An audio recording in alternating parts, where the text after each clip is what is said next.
like to ask the first question here. Got it. Go ahead. Okay, just last gentleman, There you are you in support of the changes downtown from one-way streets to two-way streets? Yeah. And if so, what are you going to do to complete them so it's not so hodgepodge like it is now, where it stops one way, a bike lane here, a bike lane there? No planning whatsoever the way it looks to me. Yeah, so I might start with the second part of your question. I think that the main issue that I hear from people about it is the uniformity. You know, you drive down a street and we're changing it from one way to two way, and some streets there are stop signs, some there aren't. It really, I mean, you always hope people are paying attention, right? But you really have to pay attention to what's going on, and I think it can create a potentially dangerous situation. And I think it's important that we solve that, kind of the uniformity, and so people can understand it, because I do think it is a positive overall. The goal really is to make the community more walkable, to slow traffic down downtown, help people get around better, bikes and that kind of thing. And in general, I think that communities that can do that are more attractive. I think residents are able to get around better. There are a lot of people that don't have a car, for example. I think making a community more walkable, bikeable, that kind of thing helps people get around, make sure that everyone feels like they're connected to the community. And it also brings people in.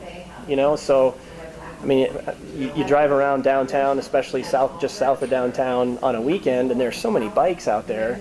I was at Nubo Market talking with folks on a Sunday, and I bet half the people I talked to weren't from Cedar Rapids. So I think that kind of community really draws people in. So I think the goal is good, right? I do think we need a community that's walkable, bikeable, really lets everybody get connected. But I have your exact same concerns about the uniformity of it, and just kind of getting the project done as opposed to kind of pieces, because it's been tough.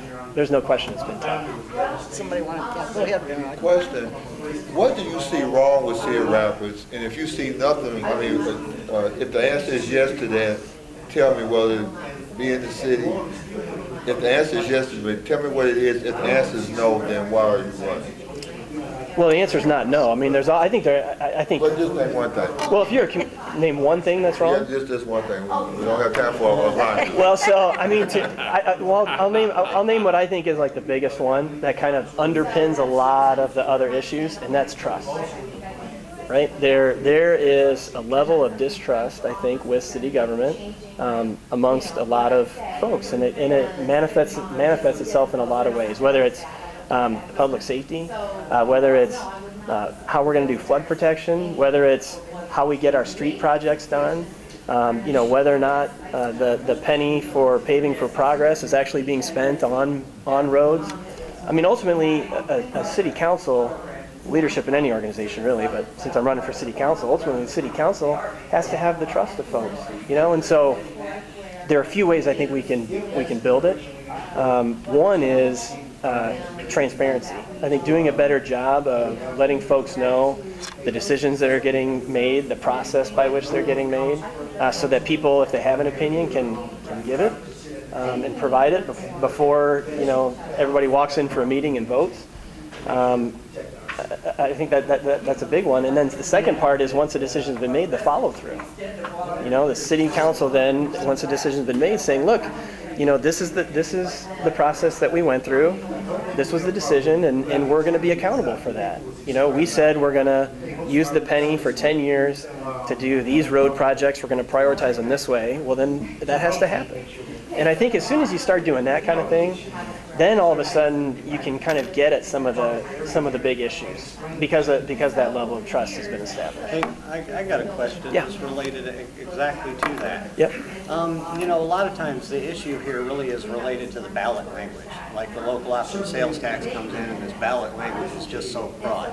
And I did a debate against Mayor Ron Corbett down here at Harrison School related to local option sales tax. So I know that 423B10 says that if there's any extra money in these things, that they can use that money to do any urban renewal project that they want. And so what is it, number one, that we can do to tighten up ballot language? Because last time the city pretty much just straight lied to us. They came out on TV and said, oh, we want this money for road repairs, road repairs, road repairs. With the ballot language, it says street improvements.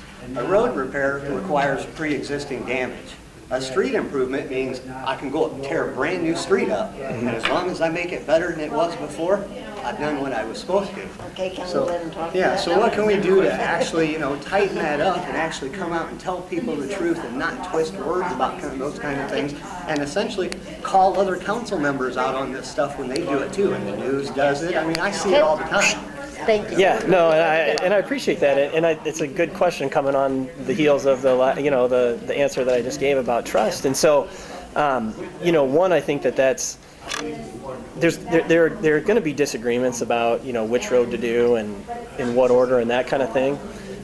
So hopefully we can get to a spot. There's going to be a lot of new people on the council, no matter. I mean, I hope it's me. I'm one of them, obviously, but if I'm not, there's going to be a lot of new people.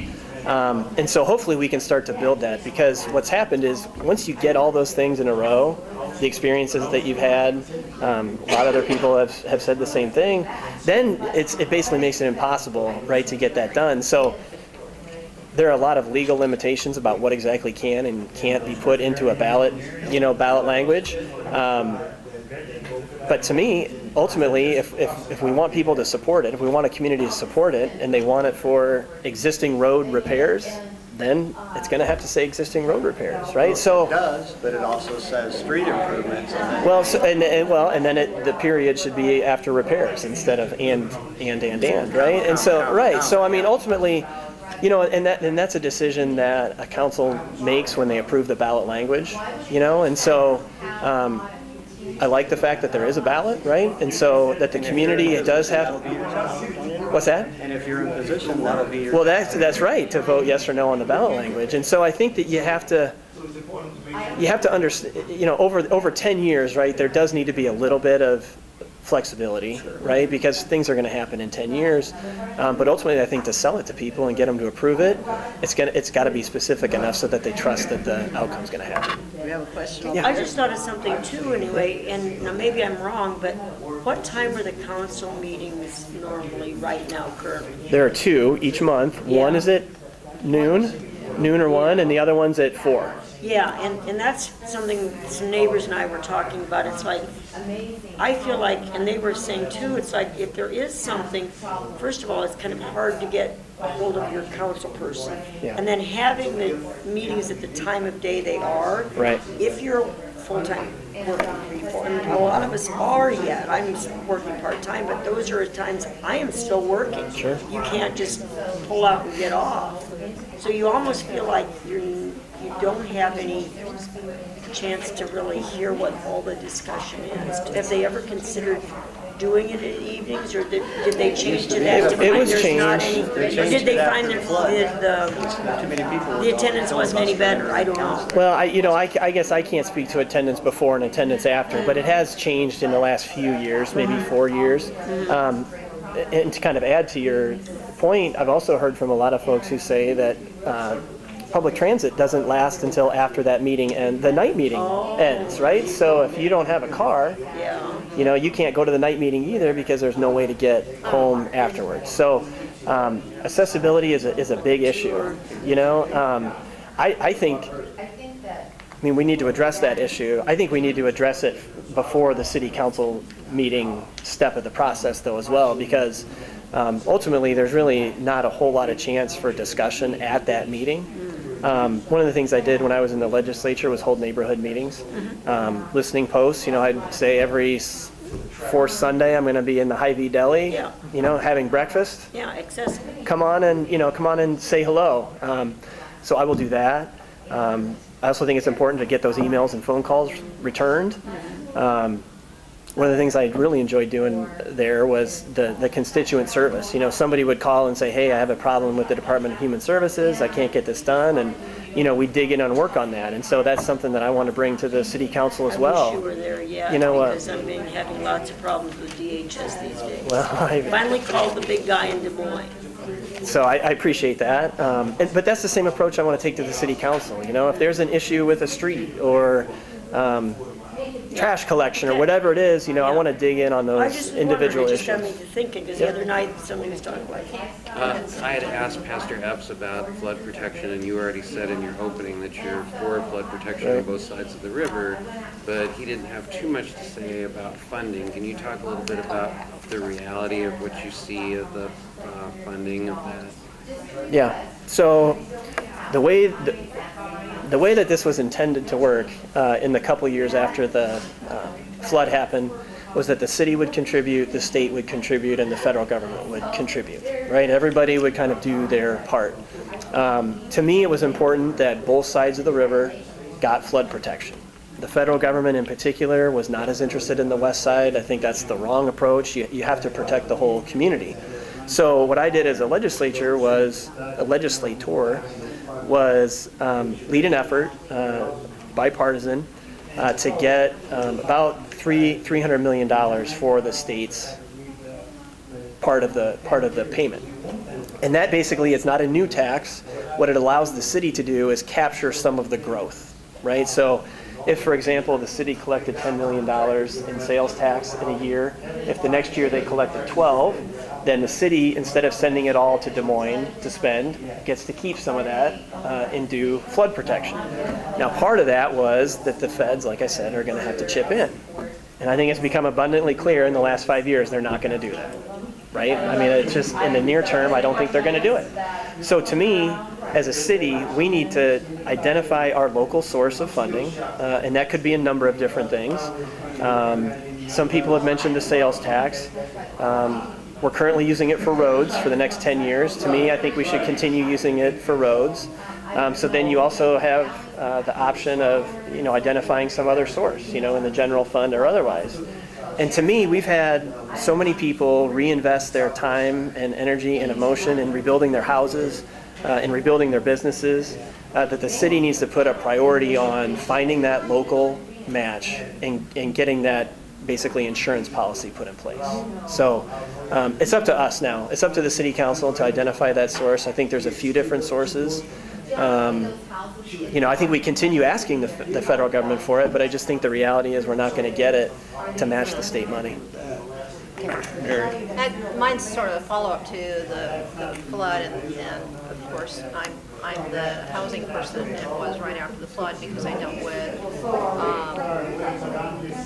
landlords who lost property, tenants who lost property, and who needed to find other housing. And instead of replacing lost housing with equal housing, what we did instead is we went to preferred developers, and we in fact built multifamily instead of single-family duplexes, which was a primary amount of housing on the west side that was not replaced. And so our community consists of high-end housing. We're hearing a lot about low-income housing or affordable housing, and we also run in the term workforce housing. The reality is most of us are in workforce housing. So what are we going to do about talking about all housing as opposed to high-end housing and affordable housing, so that we meet the needs of all of our individuals? Yeah. So, I mean, that's a very important issue, because to me, as we're looking to create a community that engages everyone, you have to have all of the different options, right? I mean, people fall into a lot of different places. So I agree with you that at the city level, at least at the public level, a lot of the attention is going to the most affordable housing, I guess I'll call it, and the other end, because, and I think the reason why some of that has happened is because those are usually the projects that come to the city for support. So to me, I think the city council needs to take some leadership on that and understand and, you know, dig in really and show that, look, it's not just the high end and the low end and that need the incentives, right? But that we need to, you know, provide that middle ground as well. You know, you brought up a point about, you know, the kind of housing that was replaced versus lost. You know, more and more people are renting, right?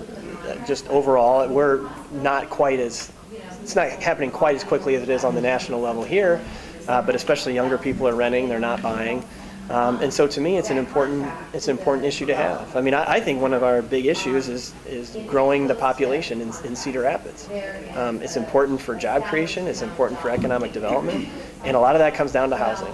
If you can't find a place to live that you can afford, right, in a place that you want to live, you're not going to move there, or you're not going to stay. Right? If you're already here, you're not going to stay. So housing is a huge issue, and I agree with you. I think the city council, can play a larger role in saying, look, it's a package as a whole and not just one end or the other. Thank you. Time is up. Yep. Okay. Time's up. Moving on. Thanks. Yeah. Enjoy the evening.